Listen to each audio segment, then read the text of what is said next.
Hello and welcome to A-Level Business at Llanishen High School. The aim of the presentation is to answer any questions you might have about the course, but also to give you a brief idea of the sort of things you'd be doing if you were to choose to study the subject with us. So the first question most people have is, who will teach me if I choose the subject? So you can see you'll be taught half the course by myself, Mr. Edwards, and the other half by Mrs. Hornblow. We're very experienced teachers. We've taught together for over 17 years and we've got nearly 45 years experience of teaching business between us. We're both very experienced examiners for the WJC exam board. So the AS business course is made up of two units, Unit 1 Business Opportunities and Unit 2 Business Functions. And whilst many of our students at AS have studied GCSE business, the course is designed so that Unit 1 introduces all those students who haven't studied at GCSE to the same concepts that those who have. So therefore, those people that are unfamiliar with many of the concepts that we will talk about, by the time we get to Christmas, you'll have the same sort of knowledge as all of those people who've covered it at GCSE. So if we look at Unit 1 in just a little more detail, we can see that broadly it's made up of looking at enterprise, so starting a new business, the different types of business organisations that there are in this country, and also then an introduction to markets. So the slides that follow, Mrs. Hornblow and myself will take it in turns to just briefly describe a little bit more detail on those sorts of areas. At the start of Unit 1, we look at enterprise, more specifically small to medium-sized enterprises and entrepreneurs. We look at how these businesses satisfy customers' needs and wants, how they identify business opportunities. We look at their role in creating, setting up, running and developing a business. We look at why people would want to be an entrepreneur and the characteristics and skills that these people have. We look at how important they are to different sectors of the economy, so the primary, secondary and tertiary sectors in Wales and the rest of the UK. We evaluate the impact of entrepreneurs on businesses and the economy, and we look at various stakeholders who are affected by these businesses.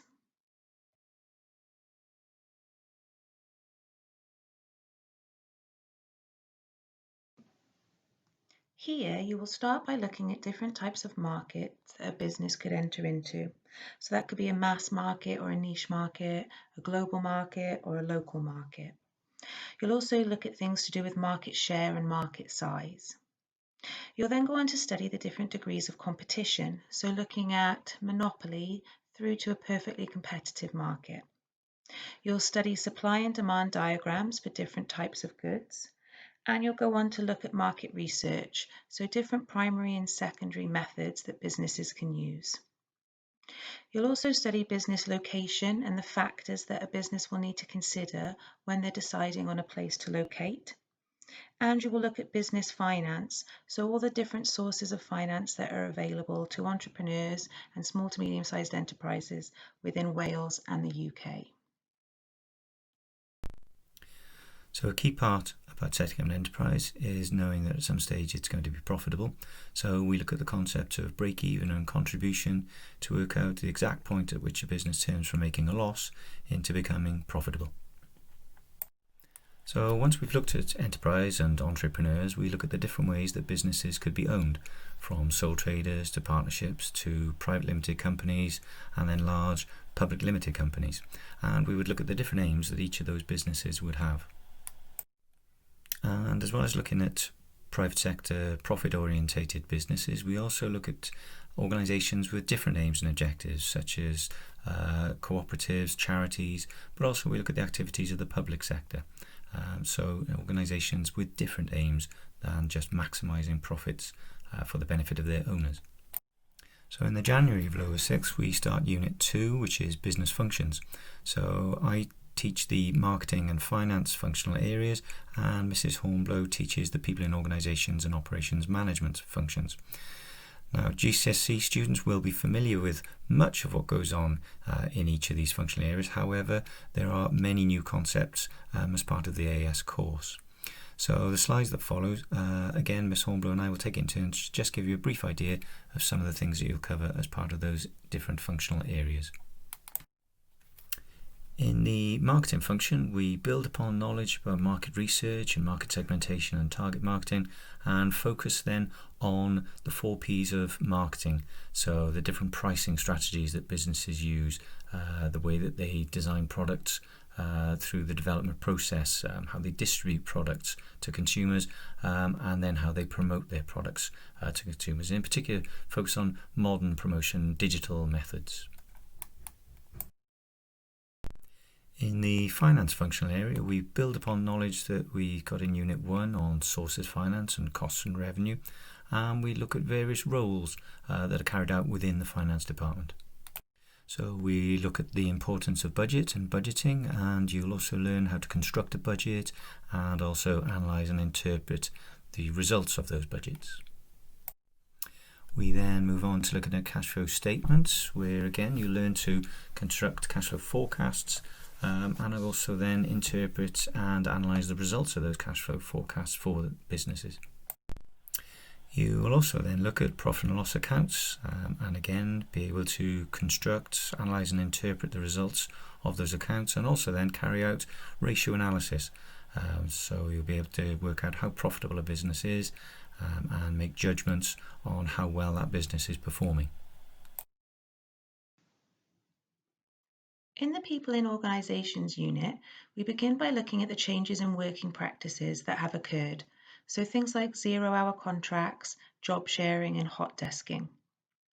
We study the recruitment process, looking at all the different ways that a business may ensure that they hire the right workers, and then we move on to look at how they train those workers. We then look at how businesses can measure the productivity of those workers, and from there we can look at how businesses can improve that workforce performance. So looking at things like the organisational design of their business, or the different methods that businesses can use in order to motivate their workers. We study different management and leadership styles, looking at different advantages and disadvantages of the different styles that we study. And we finish by looking at employer and employee relationships. So things to do with the laws that are in place to protect employees, equal opportunities, and we also look at the role of trade unions in the workplace.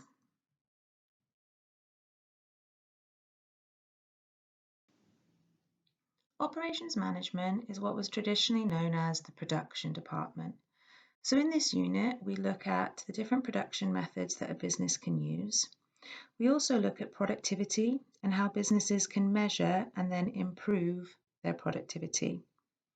We look at technology and the role of CAD and CAM in businesses today, and we look at how technology affects various stakeholders of a business. We go on to look at something called lean production, which looks at the ways in which businesses can reduce any waste within their operations. We look at quality control and how businesses can ensure the quality of their products. We then also study the purchasing department and the role of stock control systems within a business. We look at research and development and the role that that plays within business today. And we finish at the unit by looking at the advantages that a business gains from growing. But we also compare that to looking at the survival of small firms. So in the May and June of Lower 6, you'll sit 2 exams. Unit 1, Business Opportunities, is made up of a series of short answer and slightly longer answer questions, whereas Unit 2, Business Functions, is longer in length, it's 2 hours, and it's made up of a series of data response questions, which are mini case studies of businesses with questions set on those. So your overall AS grade will come from these 2 papers, and it will make up 40% of your overall A-level grade at the end of year 13.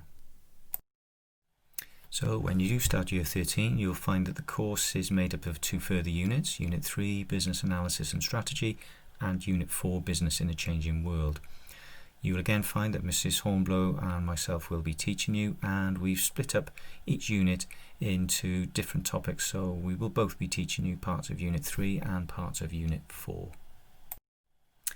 So in Unit 3, Mrs. Hornblow will teach you data analysis, market analysis, sales forecasting and decision-making models, whereas I will focus on aims and objectives, strategy implementation of businesses, analysing financial and non-financial performance and investment appraisal and special orders.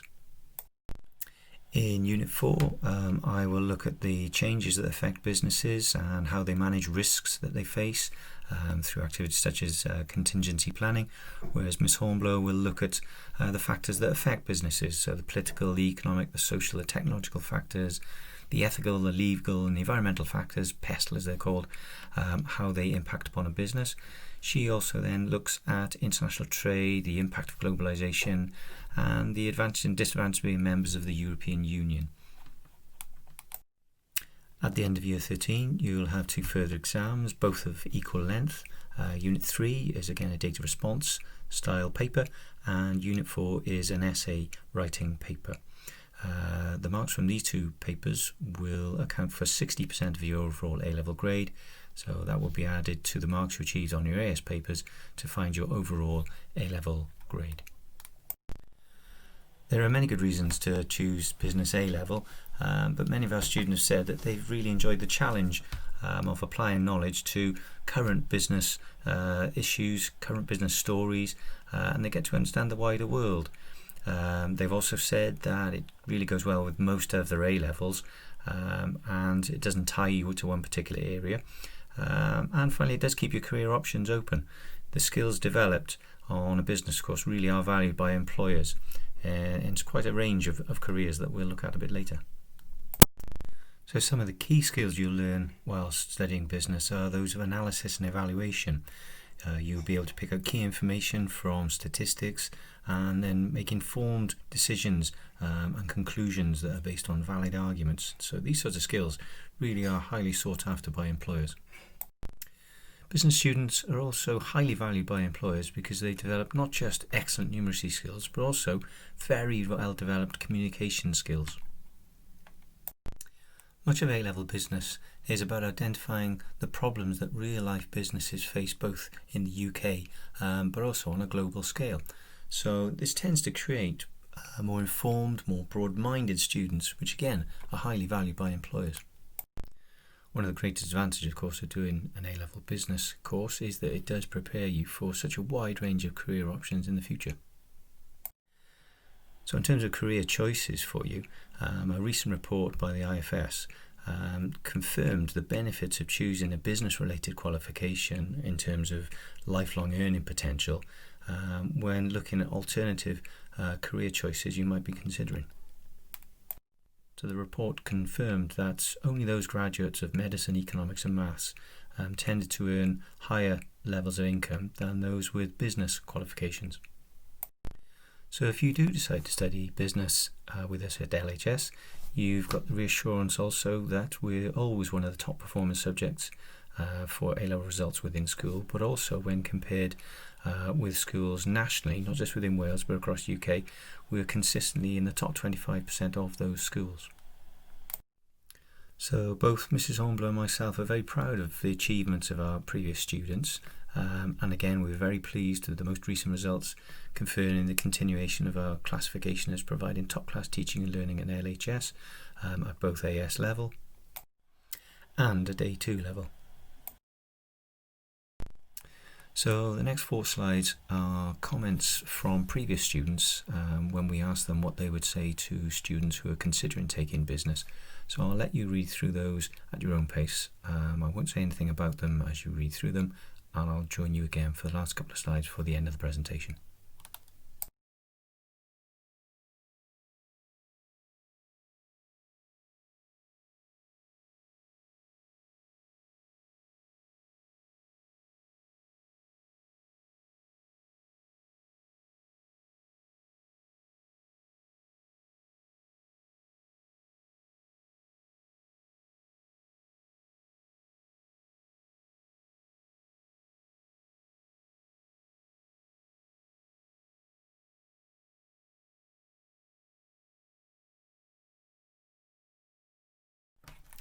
So one of the final questions we often get asked is, what's the difference between economics and business? So we tend to say that in business we study the different functional areas and also then how external factors impact on business behaviour and how businesses make the decisions that they do.